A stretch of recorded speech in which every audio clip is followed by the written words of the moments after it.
ఇవాళ వైసీపీ దారుణమైనటువంటి పద్ధతులు వ్యవహరిస్తా ఉంది. ఎంత నీచం అంటే అసలు జగన్మోహన్ రెడ్డికి మనసుందా నేను అడుగుతా ఉన్నాను. అంటే ముస్లిం సమాజాన్ని మభ్య పెడితే, అబద్ధాలు చెబితే ఈనేటువంటి పరిస్థితుల్లో ఉన్నారా? అంత చైతన్యవంతంగా లేరని అనుకుంటున్నాడా జగన్మోహన్ రెడ్డి? ఈ రోజున నువ్వు ఆ రోజు సిఏఏ గాని, ఎన్ఆర్సీ గాని, 370 గాని, ఆర్టికల్ 3 తలాక్ గాని పార్లమెంట్ లో చట్టాలు చేస్తున్నప్పుడు ఏ ఒక్క సవరణ అడిగినటువంటి పాపాన జగన్మోహన్ రెడ్డి పోలేదు. నిర్దాక్షణంగా వాళ్ళ ఎంపీలకు విప్పించి ఓట్లు వేయించినటువంటి పెద్ద మనిషి. నిన్న జరిగినటువంటి ఈ ప్రక్రియలో రాజ్యసభలో నువ్వు మద్దతు ఇస్తావు బిల్లుకి, లోక్సభలో మాత్రం వ్యతిరేకిస్తావు. దీనిని ఏమంటారని నేను అడుగుతా ఉన్నా. ఇంత నీచమైన రాజకీయాలు చేయాల్సినటువంటి అవసరం ఉందా?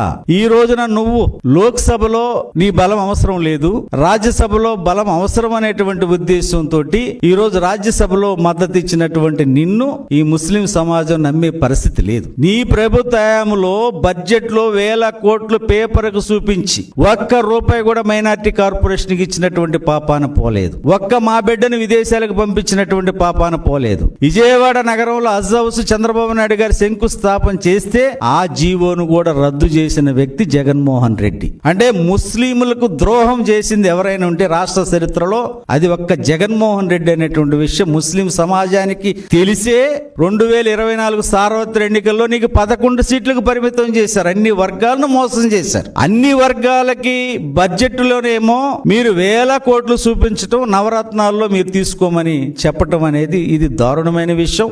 ఈ విషయాల్లో చంద్రబాబు నాయుడు గారి చిత్తశుద్ధిని శంకించే ధైర్యం ఈ వైసీపీ నాయకులకు జగన్మోహన్ రెడ్డి నుంచి కింద వరకు కూడా ఎవ్వరికి లేదు అనేటువంటి స్పష్టంగా తెలియజేస్తా ఉన్నాను.